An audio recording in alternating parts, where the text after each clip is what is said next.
From the News Channel 5 Network, this is Morning Line with Nick Beres.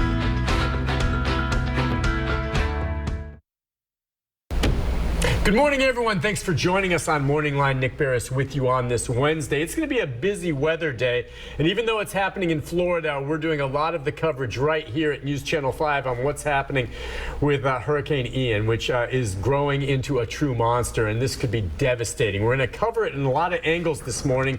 We're going to be talking with News Channel 5 meteorologist, Chief Meteorologist Lelan Statom. Thanks for coming over on this. Good to be with you today. We've got a lot of video we're going to be showing. We also have a photojournalist here at News Channel 5 who is down in Fort Myers. He drove Storm 5 tracker Titan down there to help track the storm and assist, I think, our affiliates down in the Tampa area. We've got several stations that's a part of the Scripps family, including Tampa, and so he's helping those stations out. Dan is on the line with us. He can maybe only be with us for a few minutes, but he drove all the way down there yesterday. And Dan Blommel, are you there?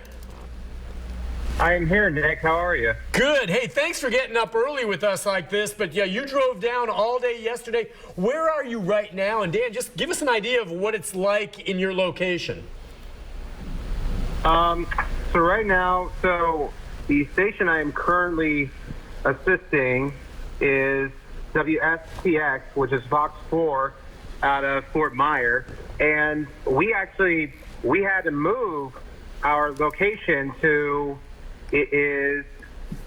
I just sent an email. Oh, okay. It's the WGCU. It's the PBS station that's on. I think it's Florida Gulf campus.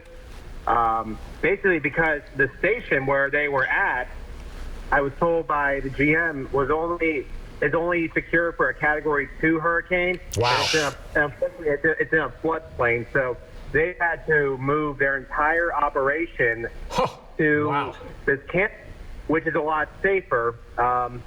And the wind has just been picking up. I mean, the tops of these trees are just they're bending in ways that I'm fearful that they're going to break at times. Unbelievable. And something interesting to note that one of the meteorologists was talking about in the air. Apparently, the eye of this storm, Hurricane Charlie, the entire Hurricane Charlie can fit in that eye. Oh. Wow. So, this is incredible. And Leland, weigh in here too. Dan, and you go when you have to, but if you have a quick sec, we just have a couple questions for you. First, where you're at right now, I mean, the latest reports look like the way this hurricane is shifted, it's kind of taking dead eye right now, maybe for Fort Myers, where you're at. So it's not raining yet. Do you see a lot of preps? Are stores boarded up? Sandbags in locations? Have you been able to see any of that just as you've driven to these different locations? Oh no, it's definitely raining. It's definitely raining, Nick. I mean, I was soaked last night just getting stuff out of my car, and I mean, I've got my I got some big long rubber boots on and everything. It's just torrential downpour. And the driving in it last night was probably, I would say, the last 2 hours was probably the worst of it, just because that. Not only were people around here having to worry about this hurricane coming in, but there were also tons of rotation and tornado warnings all over the place. So apart from me having to, I had to drive 2 more hours, and it's just like, of all the things now, it's dark out. I got to keep an eye out for, circulation in the air and stuff like that. So the people here in Fort Myers have had to really, unfortunately, put up a lot. It's going to be a hard-hit zone, and so as it stands right now, there's an evacuation order down there. Just for our viewers, you are a photojournalist, and you and I work together. You do a terrific job. What will be your plan? What will you be doing, and how will you be staying safe while you're down there? So, my operation, I am in Storm 5 Titan, and our intention is to use this as a backup for in case the studio here were to lose power. And actually, while we were having breakfast, just a quick snack, the lights did begin to flicker, and everybody kind of looked up and was like, "Oh, that's not good." So the backup here, I'm in Storm 5 Titan, and we're going to try to use this as a backup for getting a signal out in the event of of a power outage or anything. Okay, well, that's why you're down there. Listen, Dan, I know you've got to go, and really appreciate you just taking a few moments with us. Listen, be safe, my friend, and we'll check back in with you, I know, throughout the day, but just take care of yourself and be careful along with everyone else down there, Dan. Thank you so much. Thank you. All right, Dan, we'll be talking to you. Again, that is Dan Blommel. He's got a lot on his table right now that he's dealing with, and I really appreciate it. But yeah, okay, so the whole idea, Storm 5 Titan goes down there. It's, by the way, it's equipped for, well, it's so interesting that he said the studio that they're at there is only equipped, did he say, for a hurricane? For a Category 2 hurricane, as far as that station is concerned. Okay, yeah. What is Storm 5 Titan well, Storm 5 Titan is equipped to withstand some strong things, but he has to play it safe as well, especially with storm surges. That's the key thing. We'll talk winds, but it's the storm surge that can do a ton of damage. The water that just comes from the exactly. beach, right? Yeah, and it's the water rising as the storm comes in. So you and I are just under 6 feet. And some of those places down there, they're thinking storm surge is going to be 6 to 12 to 15 feet. So basically, if you stood on my shoulders, the water would be over your head at 12 to 15 feet. There's the radar. Let's talk about what we know at this moment. You've hooked us up with the radar from the Weather Center. Yes. So what we know at this point, last I heard, is just a few miles per hour off wind speed wise a Category 5. Yes, so the Saffir-Simpson scale is based on 5 levels. So you've got a Category 1 after it becomes a tropical storm, then you get into hurricane status. So Category 1 hurricane winds over 75 miles per hour. Category 5 is 157 or greater. So right now it's got winds at 155 miles per hour. Hurricane hunters were flying aircraft in there this morning and they realized the strengthening. So based on that data is when it went to Category 4, and then even more data for them had it upgraded to that status right now. So it's close. So give me a sense then right now, when do we think it will make land, specifically later today?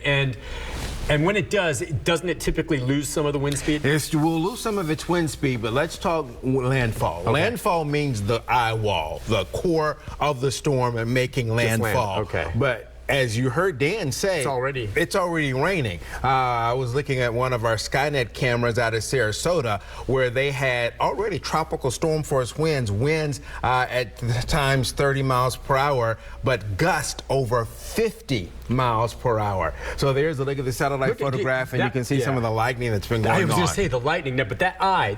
So it's when that eye that we saw just a moment ago in that satellite photo gets over land that it's technically over land. That it's technically over land, but those things are wide, and so there is rain already all the way across Florida. There have been tornado warnings in several parts of Florida, including near the East Coast, and when these things come on shore, they have a tendency to spawn tornadoes. So there's several different things, as Dan talked about. He's got the rain to worry about, the dark clouds, there's the storm surge, but also the possibility of tornadoes when this comes on shore as well. All right, and there may be some at home right now, and by the way, we're streaming live on Facebook this morning if you want to join us there and comment, and we'll try to answer questions for you. Why it's a big story here, and there are several reasons. Obviously, and I'll let Lelan talk on this.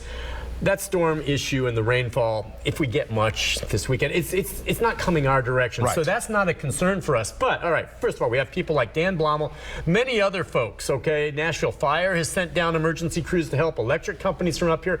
Many of us have loved ones and friends that live down there. There's folks that are going down there to vacation, and there's that evacuation order for 2.5 million people. Yes. Many of them are headed north, and I can tell you, hotels are going to fill up, and a lot of them are going to end up all the way up here in Middle Tennessee. They definitely will. And I was at a women's group yesterday speaking to them for their monthly meeting.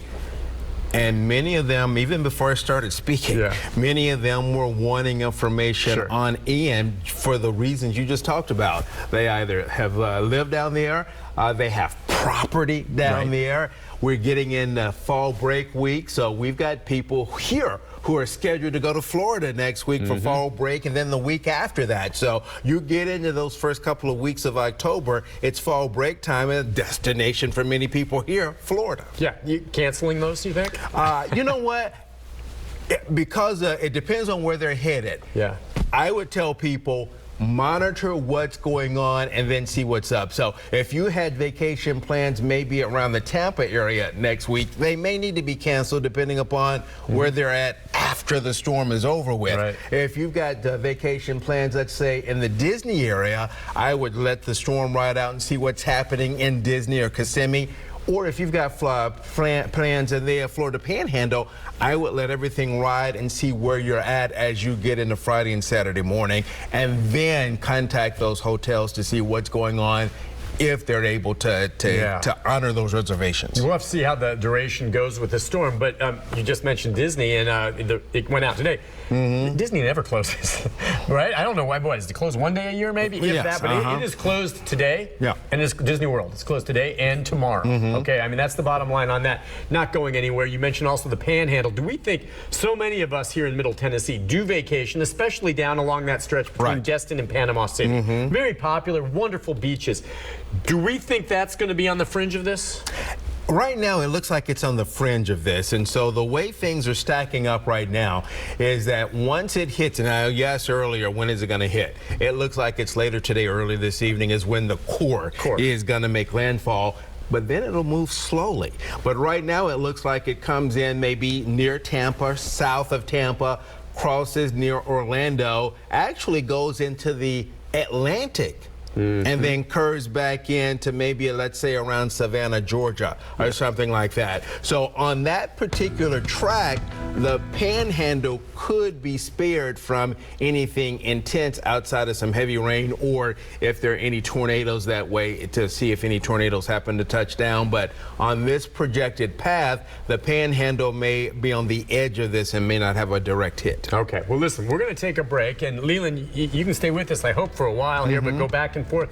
The number's on the screen, 737-7587. If any of you have questions or comments, just in general, about hurricanes and the size of this monster and where it fits into these categories, give us a call. You can also message on Facebook at newschannel5.com. We'll try to answer some of your questions there, and we'll get into much more detail as we follow this monster storm making its way toward Florida this morning on Morning Line. We'll be right back.